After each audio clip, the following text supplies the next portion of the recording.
हाँ। देखिए अभी ये एंड्रॉयड साइड एक्सप्लेन कर रहा हूँ मैं।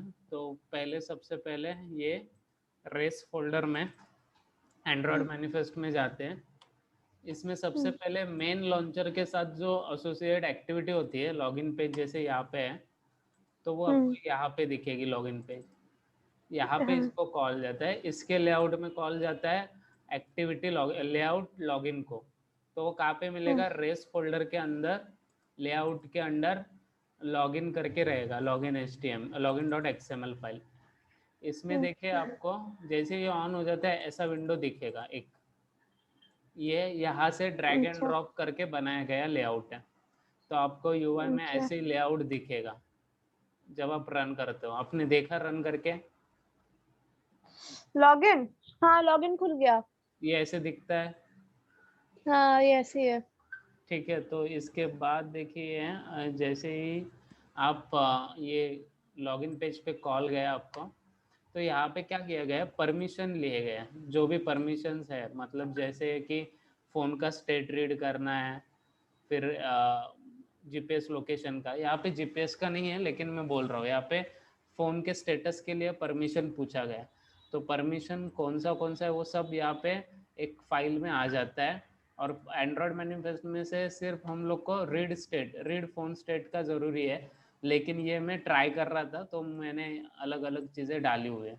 ठीक है, आपको ये सिर्फ फ़ोन स्टेटस, क्योंकि हमें IMEI नंबर और IMSI नंबर उठाना है तो वो चीज़ लगता है। सर, वो दोनों नंबर क्या होता है? IMI और IMSI? फोन का IMEI क्या नंबर नंबर होता है? फ़ोन का यूनिक नंबर होता है, हर एक मैन्युफैक्चरर के साथ एसोसिएट होता है। IMSI नंबर जो अच्छा। होता है वो आपका जो सिम कार्ड होता है उसके साथ हाँ। एसोसिएटेड होता है। अच्छा। फिर आप जैसे ये लॉगिन डॉट HTML में देख रहे हो, ये एंटर यूजर नेम पासवर्ड, ये बटन रजिस्टर जो है, इसका आईडी देखिए यहाँ हाँ। पे दिख रहा है। बटन रजिस्टर पे यहाँ पे आपको इसका आईडी मिलेगा। आईडी, चलो XML में देखो, बटन BTN रजिस्टर करके उसका आईडी है। और यहाँ पे गो टू XML करके यहाँ पे भी जाते हो तो आईडी यहाँ पे BTN रजिस्टर मिल जाएगा। ये ओके इधर अच्छा। का। इसके बाद क्या होगा कि यहाँ पे देखो BTN रजिस्टर करके एक बटन दिया गया है, उसका सिंटैक्स है ये बटन। अच्छा। तो जैसे button register dot set on click listener, ये देखिए button register set on click listener पे कहाँ पे जा रहा है? रजिस्ट्रेशन पेज पे। अच्छा। ठीक है, रजिस्ट्रेशन पेज पे जा रहा है। मतलब क्या हो रहा है अभी इसका, कि ये रजिस्ट्रेशन पेज पे आपको कॉल जा रहा है। मैं कंट्रोल दबा के ये पेज पे जा सकता हूँ, कंट्रोल और माउस। अच्छा। देखो ये कंट्रोल दबाया मैंने और ये माउस दबाना है वहाँ पे। तो अच्छा। जैसे ये होता है तो आपको रजिस्ट्रेशन पेज ओपन होता है। फिर यहाँ पे सेट कंटेंट व्यू देखिए, r.layout.demo रजिस्टर। तो यहाँ पे डेमो रजिस्टर है RES लेआउट में। और यहाँ पे ये सब फील्ड्स हैं। यहाँ पे name, mobile number, password, email ID, question answer और रजिस्टर, ऐसे क्लिक करते हैं। ओके, तो ओके। अभी रजिस्ट्रेशन पेज पे क्या हो रहा है, ये कोड मैंने एक टेस्टिंग के लिए पुश नोटिफिकेशन आता है क्या करने के लिए चेक किया था। लेकिन आपको मैं एक नॉर्मल फाइल समझा रहा हूँ। तो डेमो रजिस्टर पे आप देख सकते हो, इसका नाम है EDT नेम, इसका नाम है EDT मोबाइल, ये आईडीज है, EDT पासवर्ड 1। अच्छा। तो यही आपको यहाँ पे मिलेंगे। Edit name, edit mobile password. तो जैसे ही आप बटन रजिस्टर पे कॉल कर दो, एक कॉल आ रहा है मुझे, 1 मिनट। एक नाम है।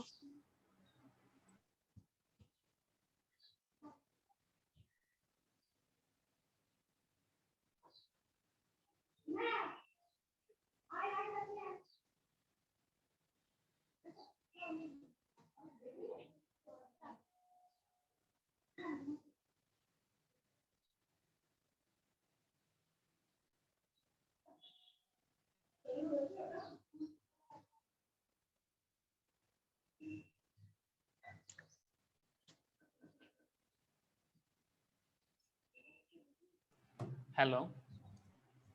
हाँ सर।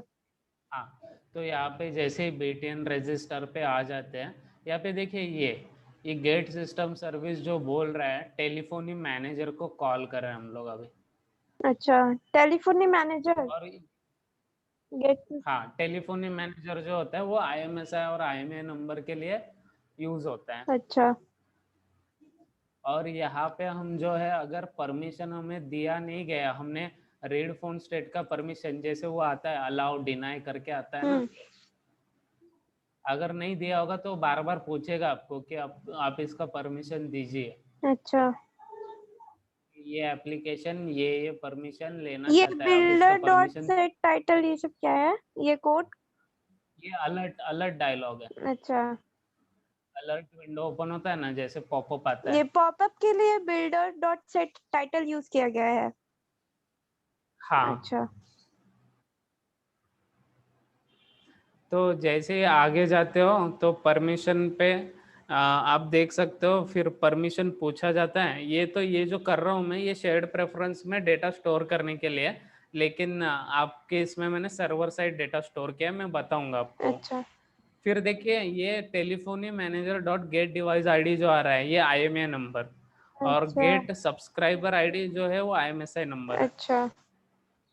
फिर यहाँ पे देखोगे ये बटन का आईडी क्या है, BTN रजिस्टर। यहाँ पे आया तो BTN रजिस्टर को कॉल गया। BTN रजिस्टर यहाँ पर वही वही नाम से हमने यहाँ पे रजिस्टर किए हैं। अच्छा। फिर जो इंफॉर्मेशन आपका है अभी जाएगा सर्वर साइड। तो कैसे जा रहा है, पहले हम लोग ये वैलिडेशन लगा रहे कि नेम मोबाइल नंबर ब्लैंक नहीं होना चाहिए, मोबाइल नंबर जो है 10 रहना चाहिए, और वैलिडेशन ईमेल का होगा, तो ईमेल में @ वगैरह होना चाहिए। ये सब वैलिडेशन लगा रहे हैं। तो ये आपको मिल जाएगा इज वैलिड ईमेल में, नॉट एम्प्टी, और पैटर्न ईमेल एड्रेस के साथ मैच होना चाहिए। तो पैटर्न्स डॉट ईमेल एड्रेस, ये जो आप देख रहे हो, ये एक पर्टिकुलर पैटर्न आपको मिल जाएगा पैटर्न्स के अंदर, कि पहले स्मॉल लेटर के साथ, फिर नंबर के साथ हो सकता है, फिर कंपलसरी है, फिर उसके बाद gmail.com करके कुछ भी हो सकता है। अच्छा। तो जैसे रजिस्ट्रेशन हो जाता है आपका, उसके बाद क्या होगा, ये जो इन्फॉर्मेशन है अभी, ये सब फिल हुआ, ये सब अभी इन्फॉर्मेशन जाएगी सर्वर साइड। तो आपका सर्वर जो है यहाँ पे है मल्टी फैक्टर करके। तो मैं इसको अच्छा। शॉर्ट में बता देता हूँ। आप देख सकते हो यहाँ पे मल्टी फैक्टर करके नाम मिलेगा। अच्छा। हाँ। ठीक है, 1 मिनट, फिर से कॉल है।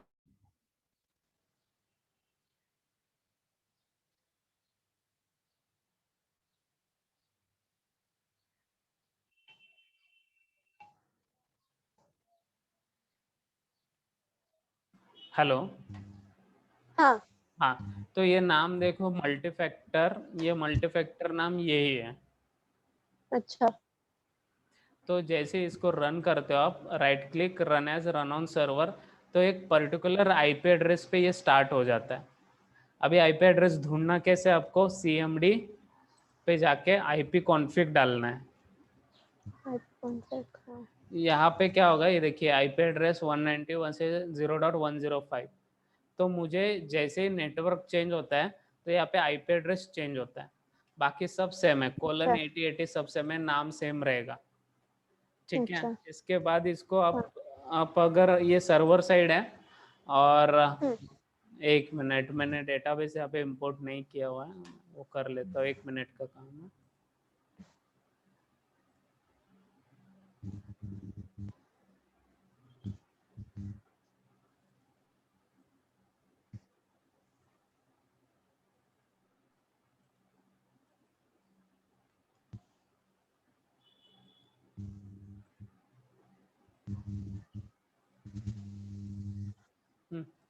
तो अभी क्या हो रहा है यहाँ पे, कि ये सर्वर साइड अभी क्या होगा, यहाँ से हिट आएगा। ये कैसे हिट आ रहा है, रजिस्ट्रेशन पेज से कॉल जा रहा है रजिस्ट्रेशन URL को।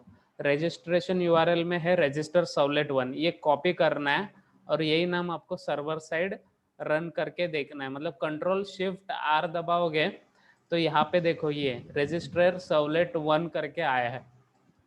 हाँ। 1 मिनट है, ये अलग सिस्टम में था पहले प्रोजेक्ट, तो इसीलिए एरर है, ये जाएगा। तो यहाँ पे रजिस्टर सर्वलेट से सर्वलेट 1 में क्या हो रहा है, यहाँ पे हम जो है मल्टी फैक्टर डेटा में से आईडी उठा रहे हैं, लास्ट आईडी।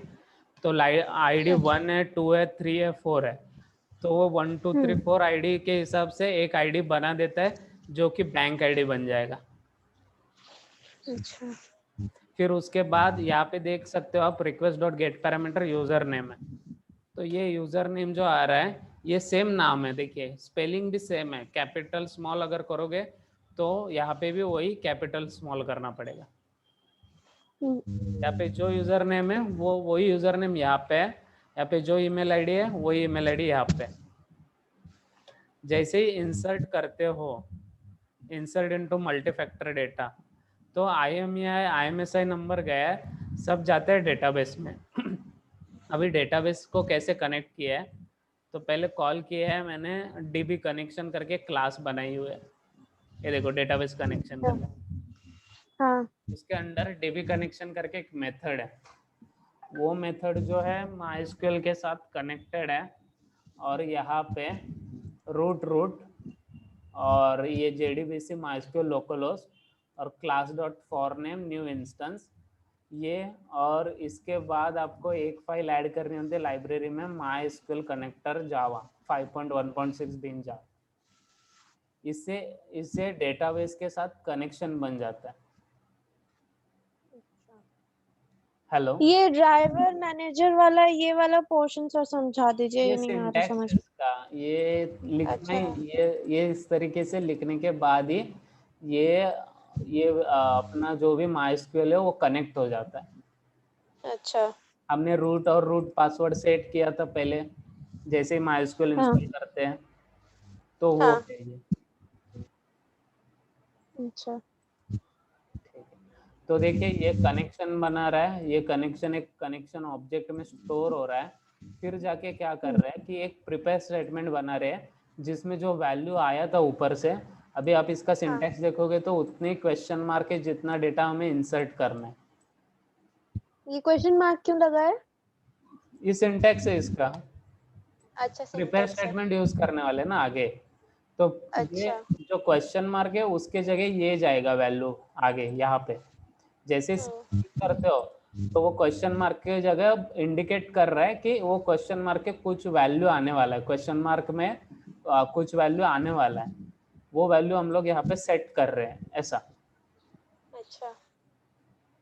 तो फिर PSMT एग्जीक्यूट अपडेट करते ही क्या होता है कि आपका जो भी वैल्यूज है ये सब इंसर्ट हो जाता है यहाँ पे। अच्छा। देखो डेटा में वैल्यू ऐसे इंसर्ट हुआ है। ओ। तो जैसे ये हो गया, फिर आगे क्या करता है, SMS कॉलिंग करके हमने एक क्लास बनाया, रिक्वेस्ट डिस्पैचर SMS कॉलिंग को कॉल देगा। Ctrl+Shift+R करके Ctrl+V करना है, फिर उसमें आप जाओगे SMS कॉलिंग में। ये क्या करता है, फ़ोन नंबर लेता है, बैंक आईडी लेता है, और आपको एक मैसेज आता है बैंक आईडी इज करके आपको मैसेज आता है। अच्छा। आपके इसमें कुछ इशू हो रहा है क्या? नहीं, लैपटॉप में। हाँ, क्योंकि वॉइस यहाँ पे लैपटॉप नहीं, मैं फोन से कनेक्टेड हूँ, लैपटॉप से नहीं कनेक्टेड हूँ लैपटॉप या सर। मोबाइल से किसी के इसमें इशू हो रहा है तो वो वॉइस उस तरीके से सुनाई दे रहा है। ठीक है, आप रहने दीजिए, अभी देखते हैं। फिर ये यहाँ से कॉल होता है सेंड मैसेज टू 91। तो ये जो है ये मैसेज 91 का API है जिससे कॉल जा रहा है। फिर ये मैसेज 91 एक थर्ड पार्टी टूल है जो कॉल करने में मदद करती है, मैसेज सेंड करने में मदद करती है। आप मैसेज 91 के साइट पे जा सकते हो। ये यहाँ तक ठीक है, ये समझा आपको?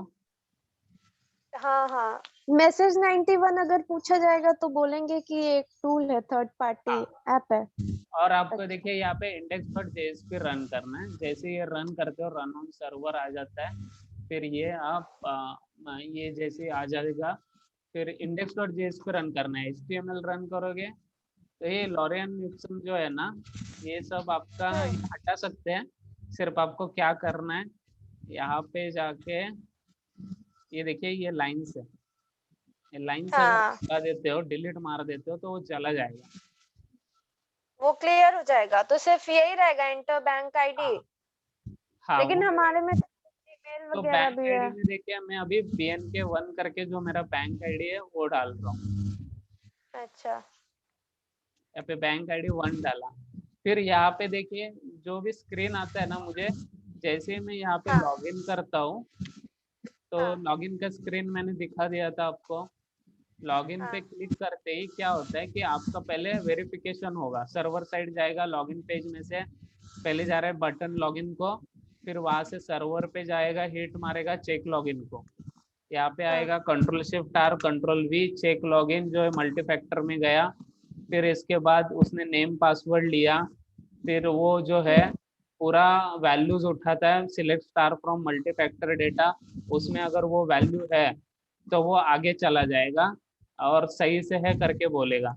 तो अगर चेक लॉगिन में यहाँ पे लॉगिन पेज में वैल्यू सही आया मतलब यहाँ पे 1 वैल्यू, अगर ये split of 0 dot equals correct, तो ये जाएगा ऑथेंटिकेशन की तरफ, नहीं तो मैसेज एरर मैसेज देगा इनवैलिड यूजर नेम और पासवर्ड। ये स्प्लिट ऑफ वाला समझा दे। ये स्प्लिट क्या किया है मैंने, यहाँ से वैल्यू जब पास किया आपको, ये जो वैल्यू है करेक्ट अंडरस्कोर करके पास हो रहा है ना, तो वहां पे वो हाँ करेक्ट है करके आना चाहिए, ये वैल्यू पास किया, अच्छा एक वैल्यू पास किया, ये समझा आपको? हाँ हाँ करेक्ट में आपने स्प्लिट ऑफ यूज करके वैल्यू पास किया है। हाँ, तो स्प्लिट में वो 0 पोजीशन पे करेक्ट वैल्यू आएगा ना। अच्छा स्प्लिट करते तो हमें क्या मिलता है, 2 वैल्यू मिलेंगे, अगर 2 वैल्यू अंडरस्कोर से ये सेपरेटेड। अच्छा अच्छा समझा आपको? हाँ हाँ ये समझ में आ गया। तो इसके बाद जाता है ऑथेंटिकेशन को कॉल। जैसे ही आपको ये स्क्रीन दिखता है, यहाँ पे क्या लिखा गया है, SHA should be 6, MD5 should be 1। तो ये स्क्रीन में आपको, ये स्क्रीन जो है ऑथेंटिकेशन वाली एक्टिविटी ऑथेंटिकेशन, ये एक्टिविटी ऑथेंटिकेशन को कॉल गया। यहाँ पे देखो ये आपको इनपुट में पूछ रहा है कि आपका बैंक आईडी एंटर करो और SHA के इटरेशन और MD5 के इटरेशन ऐड करो।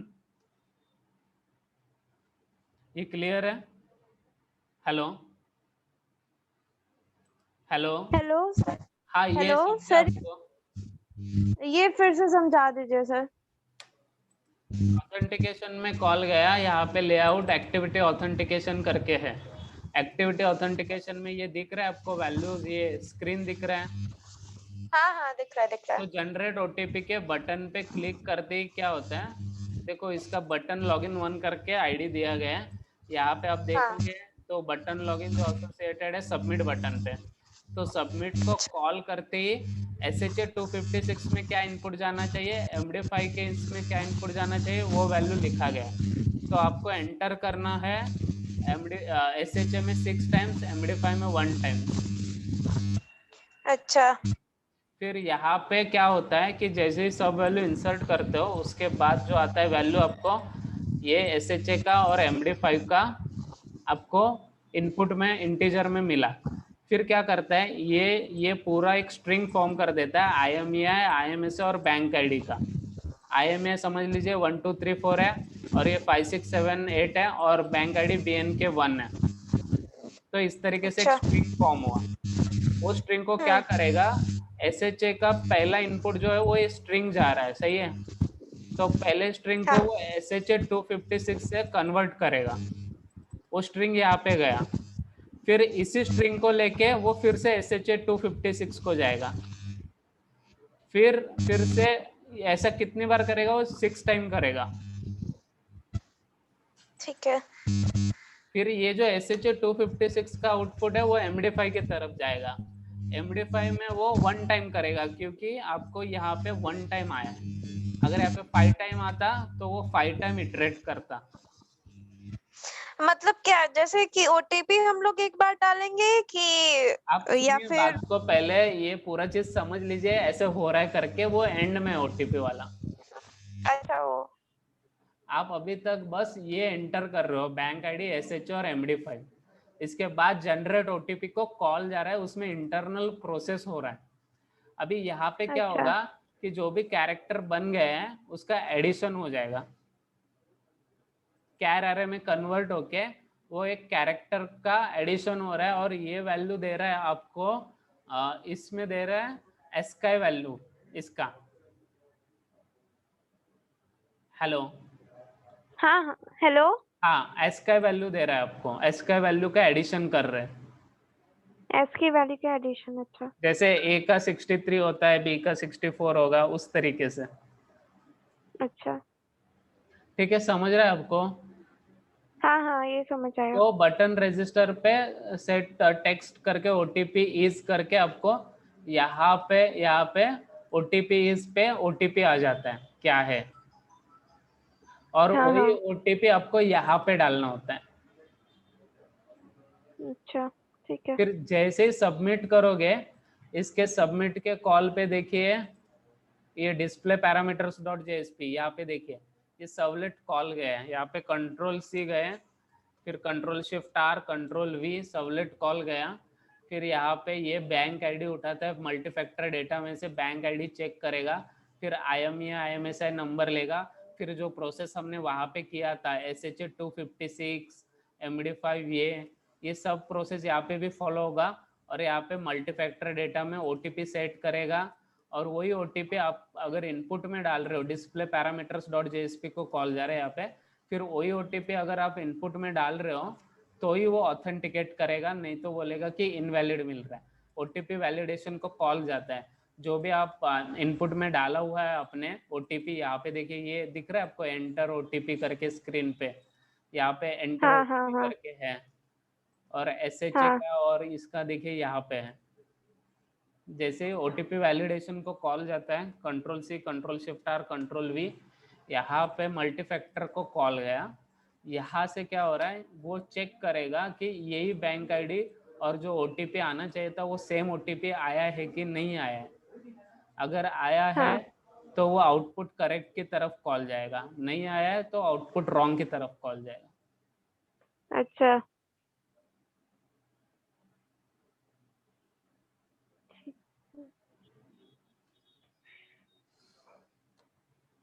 आप एक काम कीजिए, मैं अभी रिकॉर्ड किया है मैंने, आप इसको एक दो बार देख लीजिए, कुछ इशू होता है तो बता दीजिए, ठीक है? अच्छा सर। सर वो हम अपने लैपटॉप पे कैसे रन कराएं? सेम तरीके से देखिए, मैंने अभी किया वैसे ही। अच्छा। आईपी एड्रेस चेंज करना है, सर्वर में हाँ index.jsp रन करना है, पहले हाँ रजिस्ट्रेशन करना है, ये किया, फिर यहाँ से जाके ये आपको ये रन किया, ये रन होता है, स्क्रीन आ जाएगा यहाँ पे जैसे ही बिल्ड हो जाता है। अच्छा।